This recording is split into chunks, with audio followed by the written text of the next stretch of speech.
Olá, amigos. Que bom podermos estar juntos para tratar desse tema tão importante, pequenos grupos e plantio de igreja.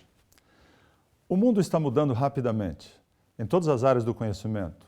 Educadores devem adaptar o seu currículo, estilo didático, para preparar estudantes para trabalhos que ainda não existem, usando tecnologia que ainda não foi inventada, a fim de resolver problemas que nem foram identificados.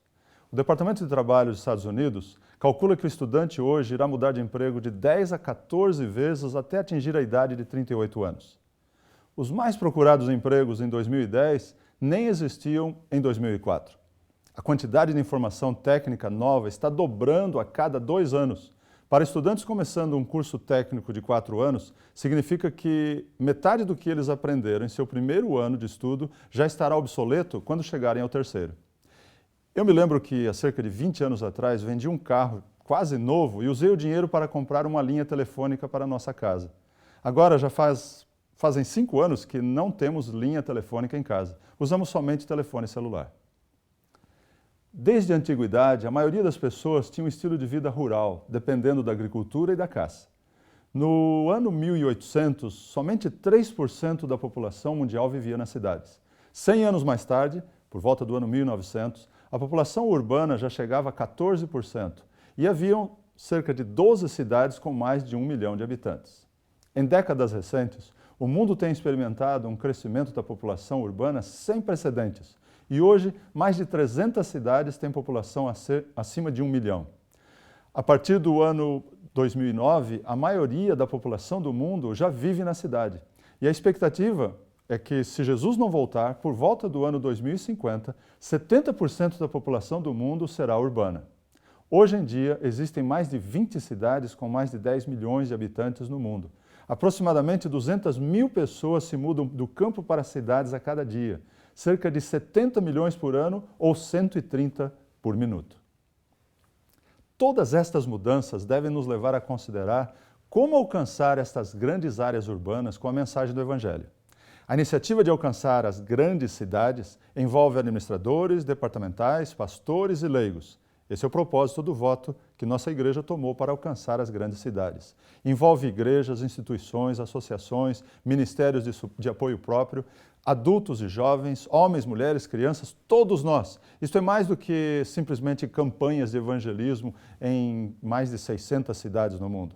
Esta iniciativa deve ser uma abordagem ampla para colocar a missão como prioridade, alcançar pessoas com o Evangelho, especialmente nas grandes cidades. O mundo está mudando, e mudando rapidamente. Assim, o modelo de liderança deve mudar também. O líder do passado era aquele que sabia o que dizer. O líder do futuro é aquele que sabe o que perguntar. A liderança cristã segue o modelo do líder que serve, como está escrito em São Lucas 22, verso 26, o que lidera, seja como aquele que serve. O líder espiritual sabe o caminho, segue o caminho, mostra o caminho, vive com o povo para conhecer os seus problemas e vive com Deus para resolvê-los. A teologia bíblica implica que Deus é o verdadeiro líder e ele pretende, outra vez, ser o governante direto da humanidade. Liderança é um papel que preenchemos, não uma posição adquirida. E sobre a missão para as cidades? Como alcançar esses grandes centros urbanos?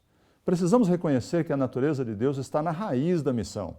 O Deus vivo apresentado na Bíblia é um Deus que envia. Ele envia por causa do seu amor pelo mundo. Ele é um Deus que vai, que envia, um Deus que se encarnou para que cada ser humano possa conhecê-lo e amá-lo. Deus teve um Filho único e ele foi um missionário. Se isso foi o que Jesus fez, então nós, seus seguidores, devemos fazer o mesmo. Ir em missão não é uma atividade extra ou opcional, como um upgrade para um discípulo maduro. Ir em missão é fundamental para a jornada do discipulado. Se missão é tão importante, não deveria ser uma atividade esporádica. Se missão está relacionada com a razão da existência da igreja, por que em muitos lugares não é uma prioridade? Parece que há muitas pessoas que pensam, mas não agem, e muitas que agem sem pensar. Jesus disse, como o Pai me enviou, eu envio vocês. Existe igreja porque existe missão, e não o contrário. Como alguém escreveu, missão é o tema principal das Escrituras. E poderíamos dizer que existe uma base missional da Bíblia ou uma base bíblica da missão. Missão ocorre de duas maneiras, através do testemunho e do serviço. Deus sempre teve o propósito de salvar o mundo. Esse plano foi estabelecido antes mesmo do mundo ter sido criado. Ser um seguidor de Jesus significa que você também é chamado para ser um missionário. Quando nos tornamos cristãos, há duas coisas que podemos fazer na terra que não poderemos fazer no céu: pecar e testemunhar. A questão é decidir qual você pensa que Jesus deixou você aqui na terra para fazer. A irmã White diz que todo verdadeiro discípulo nasce no reino de Deus como missionário. Aquele que bebe da água viva faz-se também fonte de vida. O depositário se torna o doador. Deus é um Deus que envia mensageiros. O propósito da igreja é representar Jesus. O Pai enviou o Filho, o Pai e o Filho enviaram o Espírito Santo e eles enviaram a igreja para anunciar e comunicar o Evangelho ao mundo. Seu propósito não é apenas estabelecer a igreja para buscar os perdidos, mas para que eles possam alcançá-los onde eles estiverem. De acordo com David Bosch, missão não é uma atividade da igreja, mas é um atributo de Deus, porque Deus é um Deus missionário. Assim, não é a igreja que tem uma missão de salvar o mundo, é a missão do Filho e do Espírito através do Pai que inclui a igreja. Nesse contexto, a igreja não tem uma missão, a missão tem uma igreja. A igreja é a ideia de Jesus. A palavra grega eclesia significa assembleia ou congregação. A igreja que Jesus construiu é o grande grupo de pessoas que respondem ao Evangelho em fé e obediência. E toda vez que fiéis discípulos de Cristo se reúnem para trabalhar e orar como uma congregação, a igreja de Cristo é estabelecida. O estabelecimento da igreja é apresentado por Jesus em São Mateus capítulo 16. O fundamento da igreja ele apresenta sendo ele mesmo, Jesus Cristo. E Pedro entendeu assim quando mais tarde disse que Jesus é a pedra de esquina. Jesus também deu garantia da vitória final de sua igreja, dizendo: as portas do inferno não prevalecerão contra ela. A morte não impediu que Jesus construísse a sua igreja e as forças do inimigo não prevalecerão em destruir a igreja. A missão da igreja não é diferente da missão de Cristo, que veio para buscar e salvar o que se havia perdido. A missão da igreja é similar a uma estação salva-vidas. Infelizmente, com o passar do tempo, muitas igrejas perderam de vista a sua missão original. O antigo Israel não cumpriu o plano de Deus. Eles se esqueceram de Deus e perderam de vista o alto privilégio de ser seus representantes. As bênçãos que eles receberam não trouxe bênção para o mundo. Os discípulos foram chamados para fazer a obra que os líderes judeus falharam em cumprir. A igreja é a agência apontada por Deus para a salvação dos homens. Ela foi organizada para servir e sua missão é levar o Evangelho ao mundo.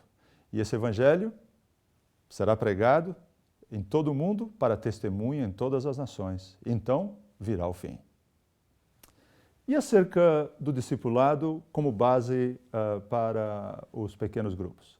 Eu creio que pequenos grupos é o melhor contexto para o desenvolvimento do discipulado. Em São Mateus capítulo 4, verso 18 a 19, diz: Jesus, andando à beira do mar da Galileia, viu dois irmãos, Simão, chamado Pedro, e seu irmão André, que estavam lançando redes ao mar porque eram pescadores. E Jesus disse: sigam-me, e eu os farei pescadores de homens. Mais tarde, Jesus apresentou o que nós chamamos de grande comissão, em São Mateus 28, 18 a 20. Ele se aproximou deles e disse: foi-me dado toda a autoridade nos céus e na terra. Portanto, vão, façam discípulos de todas as nações, batizando-os em nome do Pai, do Filho e do Espírito Santo, ensinando-os a obedecer a tudo o que eu lhes ordenei, e estarei sempre com vocês até o fim dos tempos. Discipulado deve ser a atividade principal da igreja. Este processo espiritual envolve aspectos naturais e sobrenaturais. Deus é a fonte, Jesus é a razão e o Espírito Santo é o veículo. Nós fomos salvos para servir. No livro Parábolas de Jesus diz: os seguidores de Cristo foram redimidos para servir. O nosso Senhor ensina que o verdadeiro objetivo da vida é servir. Portanto, é um erro fatal supor que a obra de salvação de almas depende só dos ministros. Nós fomos criados para servir a Deus, fomos salvos para servir a Deus, fomos chamados para servir a Deus e recebemos a ordem de servir a Deus.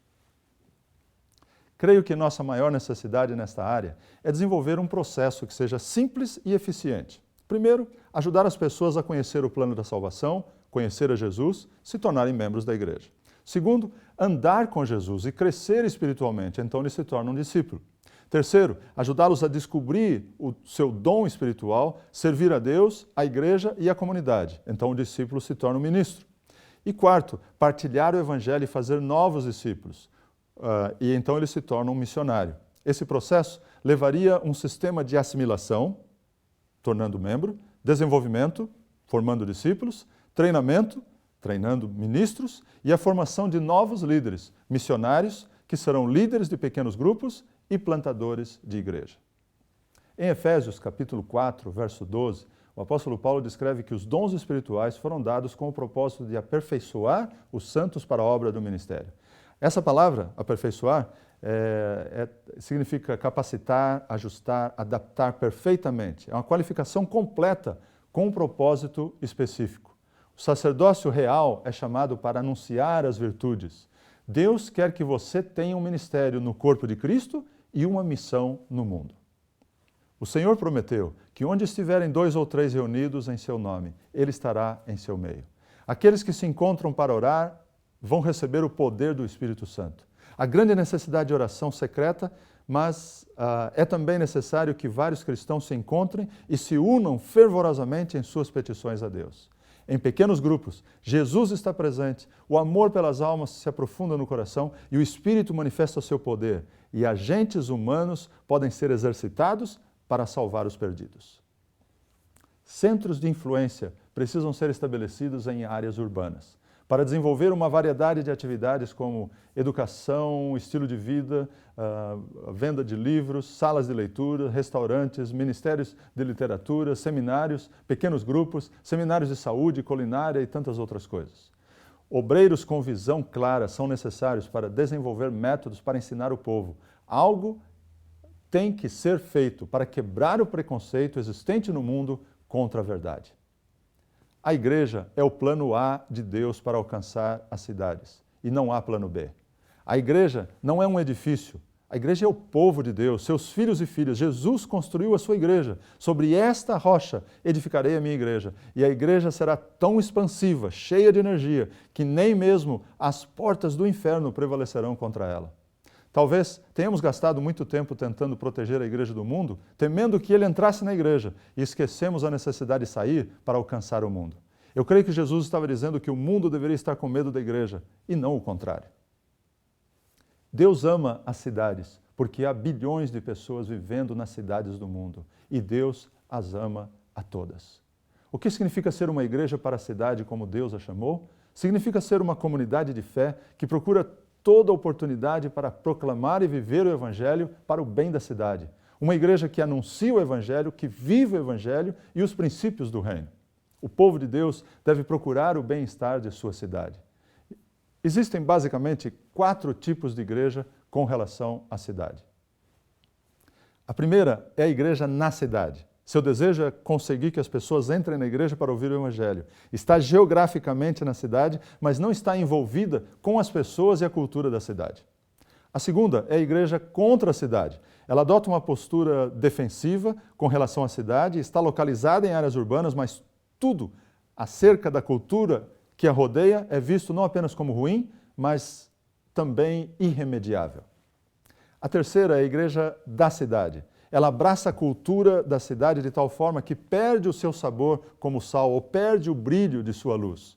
E por último, há também a igreja para a cidade. A igreja para a cidade, ela fala a verdade do Evangelho, não está receosa de manter uma posição bíblica e padrões morais. Tal igreja proclama a verdade das Escrituras com fervor, com clareza, com coragem e, ao mesmo tempo, está comprometida em buscar o florescimento da cidade.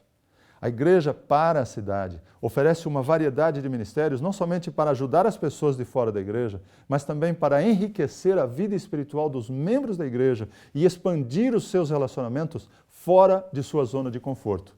A igreja para a cidade é uma comunidade cristã que é espiritualmente dinâmica, sacrificialmente atenciosa, profeticamente corajosa, e é o vaso escolhido por Deus para fazer diferença na vida de pessoas e da sociedade. Ser igreja é uma alta vocação. Como a igreja para a cidade se torna uma realidade? Como você pode ser a igreja fiel e corajosamente proclama o Evangelho e se envolve em sua comunidade com atos de serviço e misericórdia? As cidades são o epicentro do movimento divino de hoje. E é importante que cada modelo para iniciar novas igrejas tome em consideração as características exclusivas do ministério urbano. Muitos desses princípios são aplicáveis e transferíveis de uma igreja urbana, em Nova York, a uma metrópole no oeste da África.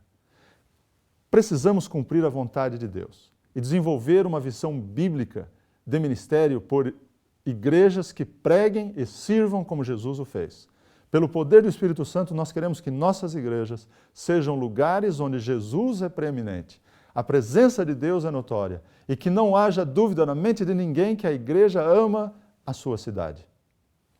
O único lugar que você pode encontrar sucesso antes do trabalho é no dicionário. Não há substituto para o trabalho árduo, para a oração radical e total dependência no Espírito Santo. No final do ano passado, logo depois da grande tormenta Sandy que devastou a região nordeste dos Estados Unidos, eu estava andando em uma das áreas mais afetadas de Nova York, em Far Rockaway. Assim que eu saí do prédio de uma igreja que havia sido adaptada como centro de distribuição para atender às necessidades da comunidade, eu vi uma outra igreja na mesma rua. A primeira estava uma confusão, voluntários ocupados descarregando caminhões, distribuindo comida, roupas e cobertores para centenas de residentes. A segunda parecia bem limpa e arrumada. Havia um jovem alto junto à porta, vestido com um terno preto, e eu fiquei pensando, se Jesus estivesse passando por aquela rua naquele momento, em qual igreja você acredita que Jesus seria atraído a entrar? Eu vi a resposta a essa pergunta na face daqueles que estavam suprindo as necessidades da comunidade. Eu vi a face de Jesus em cada pessoa que estava na fila para ser atendida. Ser igreja é uma alta vocação. Uma igreja que seja visível, integrada e radiante. A igreja de Deus deve ser uma comunidade de graça, entusiasmada, cheia do Espírito Santo. Para ser igreja temos que abraçar as cidades com o amor e o cuidado de Deus. Eu creio que nos próximos anos nós veremos uma explosão de milhares de novas igrejas que apresentem um ministério completo, que atrairá milhões para ter uma fé pessoal com Cristo, restaurar relacionamentos quebrados, renovar comunidades inteiras. Nunca a necessidade foi maior ou a oportunidade mais clara. O tempo é curto e nós temos que trabalhar incansavelmente para alcançar almas sinceras.